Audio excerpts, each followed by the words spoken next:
Hello everyone and welcome back to my vlog. Miss Universe Philippines Angeles City, Joanne Turnday nag-withdraw na sa Miss Universe Philippines competition. Ayon sa Miss Universe Philippines Angeles City, ang pasyon ni Joanne Turnday na umatla sa Miss Universe Philippines Beauty Pageant ay sa kadahilan na may mga problemang pangkalusugan si Joanne na mahadlang sa kanya na makasama sa mga activities. Kailangan na unahing alagaan ang kanyang kalusugan bago ang ano paman. Dagdag pa nila, lubos sila nagpapasalamat sa Miss Universe Philippines Organization, sa mga sponsor at sa lahat ng mga tao ng tulong-tulong para dito. Napakahalaga na inyong suporta sa mga kababaihan.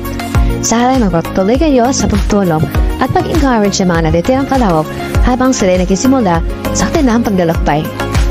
At panghuli, para sa aming mga taga-Angeles at mga taga-suporta, lubos kami ng kapasalamat sa lahat ng pagmamahal at suporta na natanggap namin habang pinakakatawanan ni Joanne ang ating minamahal na Angeles City sa Miss Universe Philippines.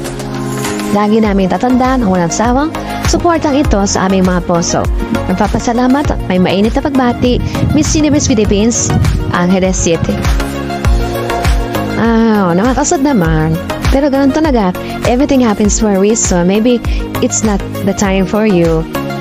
Hintayin namin ang muling pagbabalik mo, Joanne. Good luck! Thank you so much for watching. For more pageant updates, don't forget to like, comment, and subscribe!